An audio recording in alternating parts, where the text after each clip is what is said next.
ನಮಸ್ಕಾರ ವೀಕ್ಷಕರೇ, ಆರ್ಬಿಟ್ ಮತ್ತು ಸೇವಾ ಸಂಗಮ ಸಂಸ್ಥೆಗಳ ಕಾರ್ಯಕ್ರಮಗಳ ವಾರದ ಮುಖ್ಯಾಂಶಗಳು.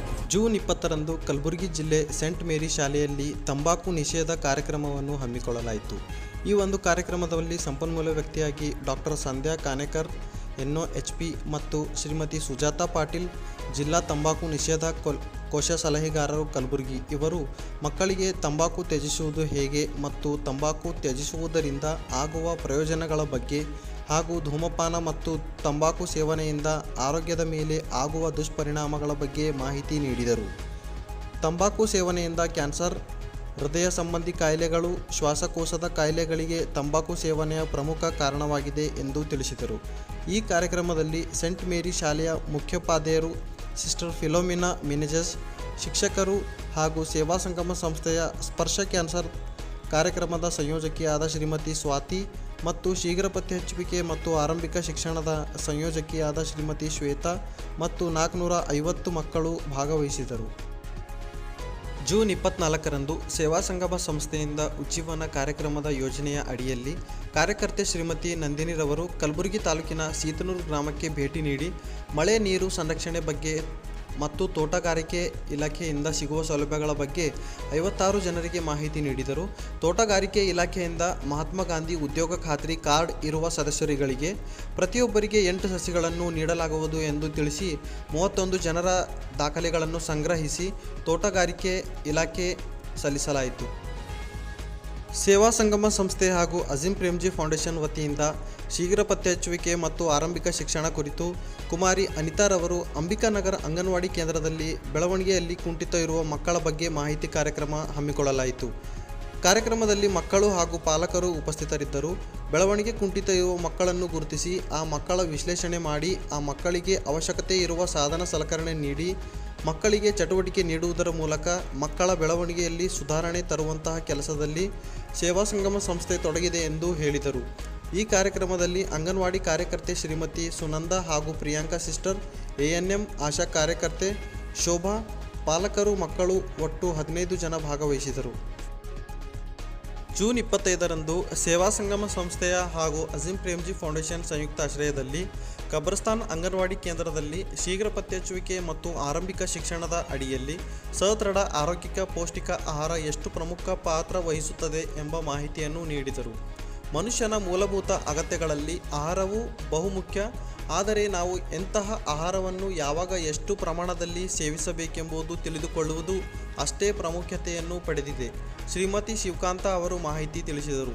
ಸಂಪನ್ಮೂಲ ವ್ಯಕ್ತಿಯಾಗಿ ಹೀರ್ಪುರ್ ವಲಯದ PHCO ಆದ ಅರ್ಚನಾ ಮತ್ತು ಅಂಗನವಾಡಿ ಕಾರ್ಯಕರ್ತರಾದ ಐಸಾ ಬೇಗಂ ಮತ್ತು ಅಬೇದಾ ಬೇಗಂ ಅವರು ಉಪಸ್ಥಿತರಿದ್ದರು. ಕಾರ್ಯಕ್ರಮದಲ್ಲಿ 13 ಜನ ಮಕ್ಕಳ ತಾಯಂದಿರು ಭಾಗವಹಿಸಿದರು. ಶೀಘ್ರ ಪತ್ತೆ ಹಚ್ಚುವಿಕೆ ಮತ್ತು ಆರಂಭಿಕ ಶಿಕ್ಷಣ ಯೋಜನೆಯಲ್ಲಿ ಪ್ರಸ್ತುತವಾಗಿ ನಡೆಯುತ್ತಿರುವಂತಹ ಕಾರ್ಯವೈಖರಿಯನ್ನು ಅವಲೋಕಿಸಲು ಅಜೀಂ ಪ್ರೇಮ್ಜಿ ಸಂಸ್ಥೆಯ ಕಾರ್ಯಕ್ರಮದ ರಾಜ್ಯ ಸಂಯೋಜಕರಾದ ಶ್ರೀಯುತ ಅನಿಲ್, ಜಿಲ್ಲಾ ಸಂಯೋಜಕರಾದ ಶ್ರೀಯುತ ಮಹಾದೇವ್ ಮೂಲ್ಗೆ, ಶ್ರೀಯುತ ಸಂಜೀವ್ ಕುಲಕರ್ಣಿ ಅವರು ಕಲಬುರಗಿ ನಗರದ ಚೇತನ ಕೇಂದ್ರಕ್ಕೆ ಭೇಟಿ ನೀಡಿದರು. ಶೀಘ್ರ ಪತ್ತೆ ಹಚ್ಚುವಿಕೆ ಮತ್ತು ಆರಂಭಿಕ ಶಿಕ್ಷಣ ಯೋಜನೆಯ ತಂಡ ಕಾರ್ಯಕ್ರಮದ ಬಗ್ಗೆ ಸಂಪೂರ್ಣವಾದ ಮಾಹಿತಿಯನ್ನು ನೀಡಿತು. ಕೇಂದ್ರಕ್ಕೆ ಬಂದಂತಹ ಮಕ್ಕಳ ಪಾಲಕರೊಂದಿಗೆ ಸಂವಾದವನ್ನು ನಡೆಸಿದರು. ಕಾರ್ಯಕ್ರಮವು ಉತ್ತಮ ರೀತಿಯಲ್ಲಿ ನಡೆಯುತ್ತಿದ್ದು ಇನ್ನೂ ಅಧಿಕ ಬೆಳವಣಿಗೆ ಕುಂಠಿತ ಮಕ್ಕಳಿಗೆ ಇದರಿಂದ ಉಪಯೋಗವಾಗಲಿ ಎಂದು ತಿಳಿಸಿದರು. ಈ ಒಂದು ಸಭೆಯಲ್ಲಿ ಸೇವಾ ಸಂಗಮ ಸಂಸ್ಥೆಯ ನಿರ್ದೇಶಕರಾದ ಫಾದರ್ ವಿಕ್ಟರ್ ವಾಸ್, ಸಂಸ್ಥೆಯ ಸಹ ನಿರ್ದೇಶಕರಾದ ಫಾದರ್ ದೀಪಕ್, ಯೋಜನೆಯ ವ್ಯವಸ್ಥಾಪಕರಾದ ಶ್ರೀಮತಿ ಶ್ವೇತಾ, ಶ್ರೀಮತಿ ಶಿವಕಾಂತ, ಶ್ರೀ ರಾಜ್ಕುಮಾರ್ ದೇವರಮನಿ, ಕುಮಾರಿ ಅನಿತಾ, ಕುಮಾರಿ ಜಗದೇವಿ, ಶ್ರೀಮತಿ ಜಗದೇವಿ, ಶ್ರೀಮತಿ ದಾಕ್ಷಣಿ, ಲಕ್ಷ್ಮಿ ಹಾಗೂ ಪಾಲಕರು ಮತ್ತು ಮಕ್ಕಳು ಉಪಸ್ಥಿತರಿದ್ದರು. ಜೂನ್ 26ರಂದು ಪಾಣೆಗಾಂವ್ ಗ್ರಾಮದಲ್ಲಿ ಸೇವಾ ಸಂಗಮ ಸಂಸ್ಥೆಯ ಉಜ್ಜೀವನ ಕಾರ್ಯಕ್ರಮದ ಕಾರ್ಯಕರ್ತರು ನವೀನ್ ರವರು ಸಮುದಾಯದ ಜನರಿಗೆ ಸ್ಥಳೀಯ ಸಂಪನ್ಮೂಲ ಯೋಜನೆಗಳನ್ನು ಗುರುತಿಸಿಕೊಳ್ಳುವ ತರಬೇತಿ ನೀಡಿದರು. ಸ್ವಗ್ರಾಮದ ಬೆಳವಣಿಗೆಗೆ ನೀರಿನ ವ್ಯವಸ್ಥೆ, ಬೀದಿ ದೀಪ, ಒಳಚರಂಡಿ ವ್ಯವಸ್ಥೆ, ಗ್ರಾಮದ ಮುಖ್ಯ ರಸ್ತೆಗಳನ್ನು ಅದರ ಕಾರ್ಯನಿರ್ವಹಣೆಯನ್ನು ಪರಿಶೀಲಿಸಲು ಸಮುದಾಯದ ಜನರು ಗುಂಪು ಸೇರಿ ಚರ್ಚಿಸಬೇಕು ಎಂದು ತಿಳಿಸಿದರು.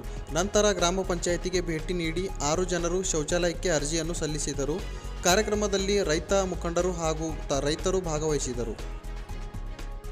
ಜೂನ್ 27ರಂದು ಸೇವಾ ಸಂಗಮ ಸಂಸ್ಥೆ ಮತ್ತು ಅಜೀಂ ಪ್ರೇಮ್ಜಿ ಅವರ ಸಂಯೋಗದಲ್ಲಿ ಶೀಘ್ರ ಪತ್ತೆ ಹಚ್ಚುವಿಕೆ ಮತ್ತು ಆರಂಭಿಕ ಶಿಕ್ಷಣ ಯೋಜನೆಯ ಕುರಿತು ಸೀತನೂರು ಗ್ರಾಮದಲ್ಲಿ ಸರ್ಕಾರಿ ಹಿರಿಯ ಪ್ರಾಥಮಿಕ ಶಾಲೆಯಲ್ಲಿ ಜಾಗೃತಿ ಕಾರ್ಯಕ್ರಮ ಹಮ್ಮಿಕೊಳ್ಳಲಾಯಿತು. ಕಾರ್ಯಕ್ರಮದ ಬಗ್ಗೆ 1ರಿಂದ 5ನೇ ತರಗತಿ ವಿದ್ಯಾರ್ಥಿಗಳಿಗೆ ಬೆಳವಣಿಗೆಯಲ್ಲಿ ಕುಂಠಿತ ಇರುವ ಮಕ್ಕಳ ಬಗ್ಗೆ ಮಾಹಿತಿ ನೀಡಲಾಯಿತು. 0ಯಿಂದ 6 ವರ್ಷದಲ್ಲಿ ಬರುವ ಮಕ್ಕಳಲ್ಲಿ ವಯಸ್ಸಿಗೆ ತಕ್ಕ ಬೆಳವಣಿಗೆ ಆಗದೇ ಇದ್ದಂಥ ಸಂದರ್ಭದಲ್ಲಿ ಚೇತನ ಕೇಂದ್ರಕ್ಕೆ ಸಂಪರ್ಕಿಸಲು ತಿಳಿಸಲಾಯಿತು. ಈ ಒಂದು ಕಾರ್ಯಕ್ರಮದಲ್ಲಿ ಸೇವಾ ಸಂಗಮ ಸಂಸ್ಥೆಯ ಕಾರ್ಯಕರ್ತೆಯಾದ ಶ್ರೀಮತಿ ದಾಕ್ಷಾಣಿ ಅವರು ಮಾಹಿತಿ ನೀಡಿದರು. ಕಾರ್ಯಕ್ರಮದಲ್ಲಿ ಒಟ್ಟು 60 ವಿದ್ಯಾರ್ಥಿಗಳು ಮತ್ತು 2 ಶಿಕ್ಷಕಿಯರು ಉಪಸ್ಥಿತರಿದ್ದರು.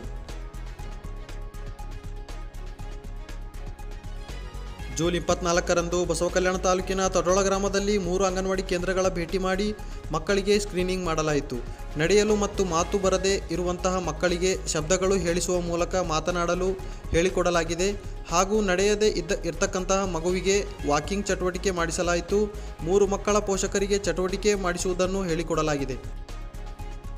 ಕಮಲ್ನಗರ್ ತಾಲೂಕಿನ ಡೊನ್ನಗಾಂವ್ ಪ್ರಾಥಮಿಕ ಆರೋಗ್ಯ ಕೇಂದ್ರದಲ್ಲಿ ಆಶಾ ಕಾರ್ಯಕರ್ತೆಯರಿಗೆ ಆರ್ಬಿಟ್ ಸಂಸ್ಥೆ ಹಾಗೂ Navajeevan live love laugh foundation ಸಂಯುಕ್ತಾಶ್ರಯದಲ್ಲಿ ಮಾನಸಿಕ ಆರೋಗ್ಯದ ಕುರಿತು ತರಬೇತಿ ಹಮ್ಮಿಕೊಳ್ಳಲಾಯಿತು. ಈ ತರಬೇತಿ ಕಾರ್ಯಕ್ರಮಕ್ಕೆ ಸಂಪನ್ಮೂಲ ವ್ಯಕ್ತಿಯಾಗಿ ರಫೀಕ್ ಅವರು ಮಾತನಾಡುತ್ತಾ ಮಾನಸಿಕ ಕಾಯಿಲೆ ಎಂದರೇನು, ಮಾನಸಿಕ ಕಾಯಿಲೆಯ ಲಕ್ಷಣಗಳು, ಮೂಢನಂಬಿಕೆಗೆ ಬಲಿಯಾಗದೆ ವೈದ್ಯರ ಬಳಿ ಸೂಕ್ತ ಚಿಕಿತ್ಸೆ ತೆಗೆದುಕೊಳ್ಳುವ ಸಲಹೆ ನೀಡಿದರು. ತರಬೇತಿಯಲ್ಲಿ ಆರೋಗ್ಯ ಇಲಾಖೆಯ ಸಿಬ್ಬಂದಿ ವರ್ಗದವರು ಹಾಗೂ ಒಟ್ಟು 34 ಆಶಾ ಕಾರ್ಯಕರ್ತೆಯರು ಹಾಜರಿದ್ದರು. ಜೂನ್ 25ರಂದು ಆರ್ಬಿಟ್ ಸಂಸ್ಥೆಯ ನವಜೀವನ ಕಾರ್ಯಕ್ರಮದ ಪ್ರಗತಿ ಪರಿಶೀಲನೆ ಮಾಡಲು ಸಹಾಯಕ ಸಂಸ್ಥೆಯಾಗಿರುವ ಅಜೀಂ ಪ್ರೇಮ್ಜಿ ಫೌಂಡೇಶನ್ ವತಿಯಿಂದ ರಾಜ್ಯ ವ್ಯವಸ್ಥಾಪಕರಾದ ಶ್ರೀ ಅನಿಲ್ ರಾಮ್ ಪ್ರಸಾದ್, ಶ್ರೀ ಮಹಾದೇವ್, ಶ್ರೀ ಸಂಜೀವ್ ಕುಮಾರ್ ಸರ್ ಅವರು ಆಗಮಿಸಿದರು. ನವಜೀವನ ಕಾರ್ಯಕ್ರಮದ ಮಾನಸಿಕ ಅಸ್ವಸ್ಥರನ್ನು ಪುನರ್ವಸತಿಗೊಳಿಸುವಲ್ಲಿ ಮಾಡುತ್ತಿರುವ ಸೇವೆ, ಕಾರ್ಯವೈಖರಿ ಹಾಗೂ ಪ್ರಗತಿಯ ಕುರಿತು ಸ್ಥಳೀಯ ಮಟ್ಟದಲ್ಲಿ ಕಾರ್ಯನಿರ್ವಹಿಸುತ್ತಿರುವ ಕಾರ್ಯಕರ್ತರಿಂದ ಸಮಗ್ರ ಮಾಹಿತಿಯನ್ನು ಸಂಗ್ರಹಿಸಿದರು. ತಮ್ಮ ಅಮೂಲ್ಯವಾದ ಸಲಹೆ ಸೂಚನೆಗಳನ್ನು ಮಾರ್ಗದರ್ಶನ ಕಾರ್ಯಕರ್ತೆಯರಿಗೆ ನೀಡಿದರು. ನಂತರ ಕಾರ್ಯಕ್ಷೇತ್ರದ ಪರಿಶೀಲನೆಗಾಗಿ ಹಣಕೋಣೆ ಹಾಗೂ ಹುಡುಗಿ ಗ್ರಾಮಕ್ಕೆ ಭೇಟಿ ನೀಡಿ ಅಲ್ಲಿರುವ ಮಾನಸಿಕ ಅಸ್ವಸ್ಥರನ್ನು ಸಂದರ್ಶಿಸಿ ಆರ್ಬಿಟ್ ಸಂಸ್ಥೆಯು ನೀಡುತ್ತಿರುವ ಸೇವೆಯ ಕುರಿತು ಮಾಹಿತಿ ಪಡೆದುಕೊಂಡರು. ಆರ್ಬಿಟ್ ಸಂಸ್ಥೆಯ ಕುರಿತು ಮೆಚ್ಚುಗೆ ವ್ಯಕ್ತಪಡಿಸಿದರು. ಹುಮನಾಬಾದ್ ತಾಲೂಕಿನ ಇಂದಿರಾನಗರ್ ಎಂಪಿ ಓಣಿಯಲ್ಲಿ ಜೂನ್ 25ರಂದು ಆರ್ಬಿಟ್ ಸಂಸ್ಥೆ ಮಹಿಳಾ ಸಬಲೀಕರಣ ಯೋಜನೆ ಹಾಗೂ ಇಂಡಿಯನ್ ಕ್ಯಾನ್ಸರ್ ಸೊಸೈಟಿ ಕಲಬುರಗಿ ಇವರ ವೆಲ್ಮಗ್ನ ಆಸ್ಪತ್ರೆ ಬೀದರ್ ಇವರ ಸಂಯುಕ್ತಾಶ್ರಯದಲ್ಲಿ ಉಚಿತ ಕ್ಯಾನ್ಸರ್ ಹಾಗೂ ಕಣ್ಣಿನ ತಪಾಸಣೆ ಶಿಬಿರವನ್ನು ನಡೆಸಲಾಯಿತು. ಆರ್ಬಿಟ್ ಸಂಸ್ಥೆಯ ಬ್ರದರ್ ರೊನಾಲ್ಡ್ ಅವರು ಆರ್ಬಿಟ್ ಸಂಸ್ಥೆಯು ಜನರ ಏಳಿಗೆಗಾಗಿ ಶ್ರಮಿಸುತ್ತಿದೆ, ಅದಕ್ಕಾಗಿ ತಮ್ಮೆಲ್ಲರ ಪ್ರೋತ್ಸಾಹ ಅಗತ್ಯವಾಗಿದೆ ಎಂದು ತಿಳಿಸಿದರು. ಡಾಕ್ಟರ್ ಗುರುರಾಜ್ ಕುಲಕರ್ಣಿ ಅವರು ದೇವರು ಉಚಿತವಾದ ಕೊಟ್ಟಿರುವ ಆರೋಗ್ಯಕ್ಕೆ ನಾವು ಬೆಲೆ ಕೊಡುವುದಿಲ್ಲ, ನಾವು ಬಳಸುವಂತಹ ವಸ್ತುಗಳಿಗೆ ಹೆಚ್ಚಿನ ಆದ್ಯತೆಯನ್ನು ಕೊಡುತ್ತೇವೆ. ನಾವು ಆರೋಗ್ಯವಂತರಾಗಿ ಇರಬೇಕಾದರೆ ಆರೋಗ್ಯದ ಕಡೆಗೆ ಕ್ಷಣ ಕ್ಷಣಕ್ಕೂ ಗಮನವಿಟ್ಟು ನೋಡಿಕೊಳ್ಳಬೇಕಾಗುತ್ತದೆ. ಆರ್ಬಿಟ್ ಸಂಸ್ಥೆಯವರು ಹಮ್ಮಿಕೊಂಡಿರುವ ಈ ಶಿಬಿರ ಪ್ರಯೋಜನವನ್ನು ತಾವೆಲ್ಲರೂ ಸದುಪಯೋಗ ಪಡೆದುಕೊಳ್ಳಿರಿ ಎಂದು ಶುಭ ನುಡಿದರು.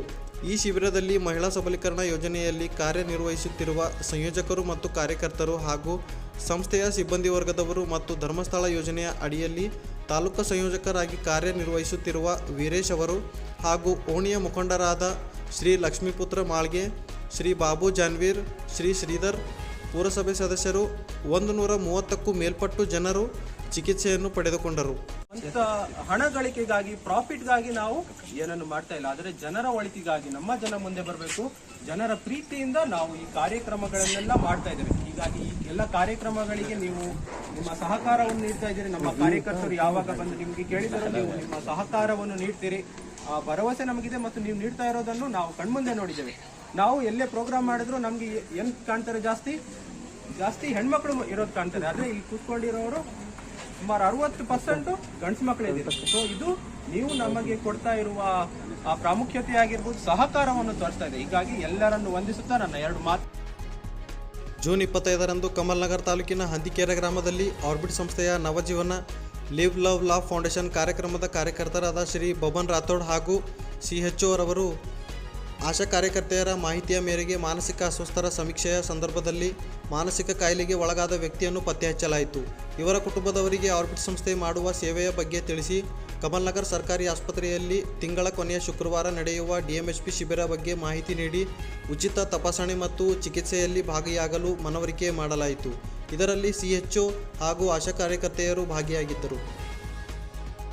ಚಿಟಗುಪ್ಪ ತಾಲೂಕಿನ ಭಾಸ್ಕರ್ ನಗರದಲ್ಲಿ ಜೂನ್ 26ರಂದು ಮಹಾಸಂಘದ ಮಹಿಳೆಯರಿಗೆ ಮಾನಸಿಕ ಅಸ್ವಸ್ಥರ ಲಕ್ಷಣಗಳು ಹಾಗೂ ಅವರ ಆರೋಗ್ಯ ಸ್ಥಿತಿ ಗಂಭೀರ ಹಾಗೂ ಸಾಧಾರಣ ಸ್ಥಿತಿಯ ಕುರಿತು ಜಾಗೃತಿ ಕಾರ್ಯಕ್ರಮ ಮೂಡಿಸಲಾಯಿತು. ಕಾರ್ಯಕ್ರಮದಲ್ಲಿ 13 ಜನ ಮಹಿಳೆಯರು ಸೇರಿದರು. ಮಾನಸಿಕ ಅಸ್ವಸ್ಥರನ್ನು ಹೇಗೆ ನಿರ್ವಹಣೆ ಮಾಡಬೇಕೆಂದು ತಿಳಿಸಲಾಯಿತು.